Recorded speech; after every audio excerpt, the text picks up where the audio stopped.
sticker. And there's really this look that I'm trying to achieve para kay KAROT. 1,800 yung singil niya. So according sa kanya, pwede naman daw.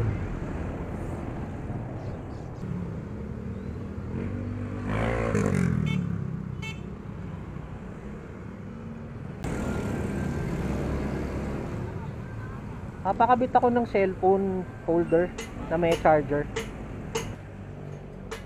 Okay lang.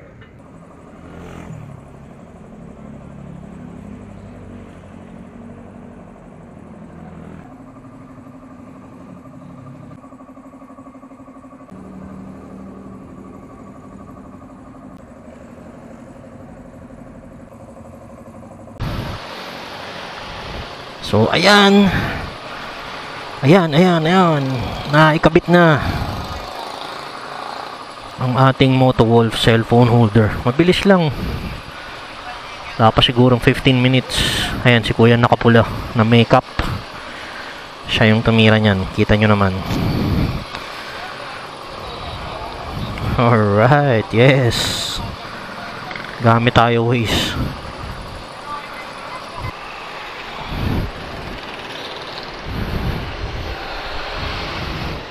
Alright, man.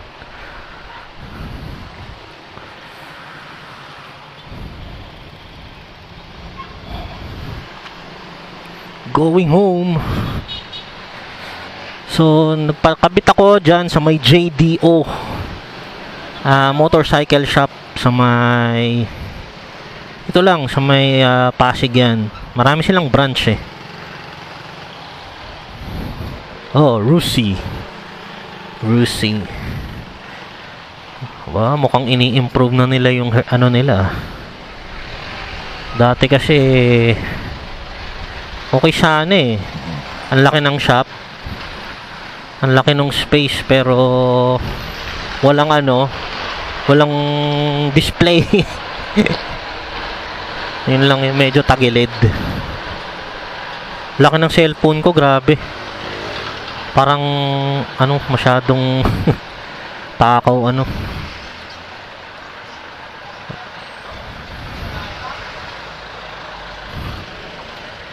FI cleaning. Mamaya hugutin na lang bigla tong telepono ko dito eh. Tiwala lang. Too big. Samsung Galaxy Note 8.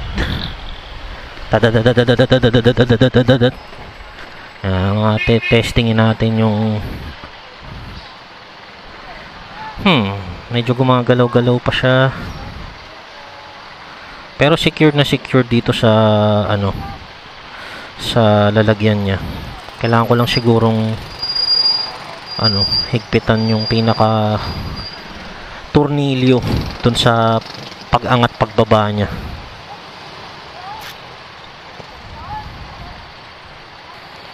Kailangan lang maging aware tayo sa paligid.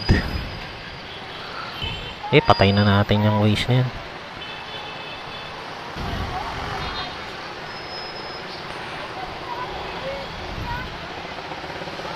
So hindi ko pa natetest yung pinaka charging port kasi wala akong dalang kable eh. Pero kanina nung tinignan naman namin, merong light indicator naman yung pinaka USB port. So mukha naman nagwo-work.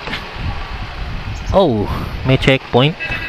Siguro mamaya pag-uwi ko, i-inspectionin pa natin ng konti.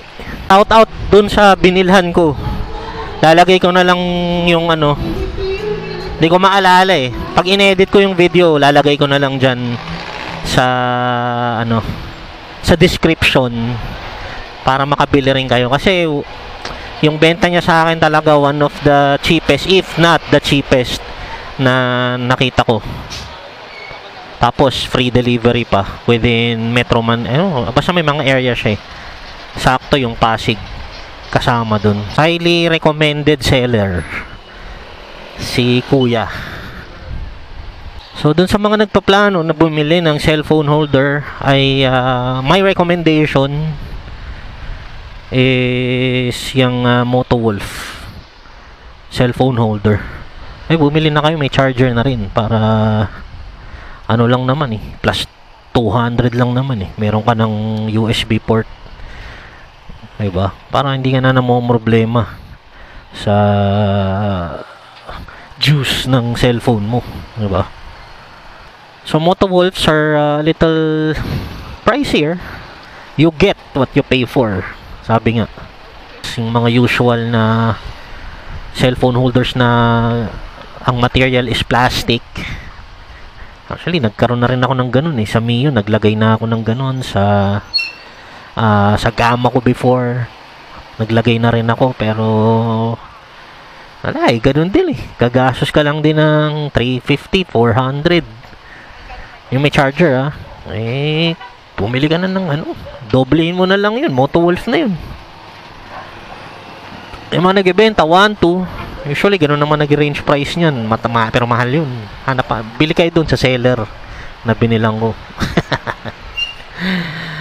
Hindi ako bayad nung seller So yun, for cellphone holders, MOTOWOLF tayo dyan mga chong. Kasyang-kasya, Galaxy Note 8 lintik ang kapal ng ng casing ko.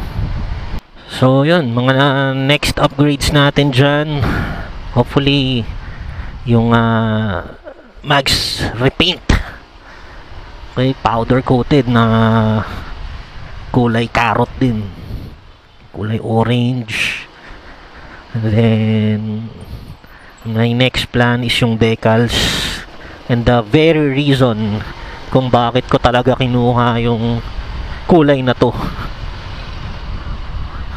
kasi before talaga I was more leaning towards color gray, pwede rin yung blue kasi talagang sa 125 lang ako nakafocus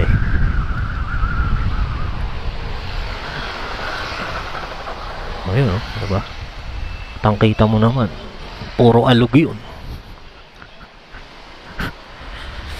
Pero ayun nga, so I really plan to get a full Repsol look para dito kay KAROT. So unti-unti lang, maganda yung although kaya ko nang ipagawa ng isang bulto, pero maganda rin yung nakikita mo nai-enjoy mo yung yung bawat stage nung upgrade. Ako naman, mga upgrades ko more on aesthetics lang. Hindi ako masyado mahilig magpagalaw sa makina. Kahit yung mga butas-butas ng belt, hindi ako naniniwala dun. Sa akin lang yun Wala kayong magalit. Opinion ko lang po yun. Para sa akin, wala yun. Kung meron man na ibibigay yun na difference in terms of performance, sabi nila, diba, yung vibration. Honestly, dito kay Click, never ko na experience yun. Sa ngayon sa 3 months. So baka natin, we'll see. Pero more on aesthetics upgrades talaga yung gusto ko lang. Para pag nagsawa ako, benta ko, malay nyo, isa sa inyo. Isa sa inyo yung bumili. So siya, babu, next time ulit. Testing natin yung pinaka port. Okay, kung nagcha-charge talaga. So naikabit ko na dito sa USB port niya yung cable ko. So start na natin. Ayan. So naka-on na siya, nakikita. Nagcha-charge naman, looks good.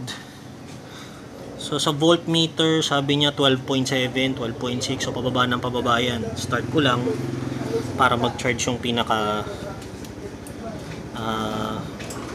battery.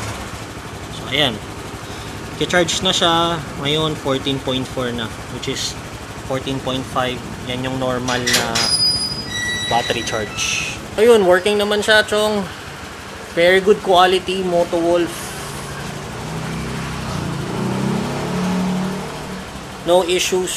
Highly recommended sa mga gusto ng cellphone holders.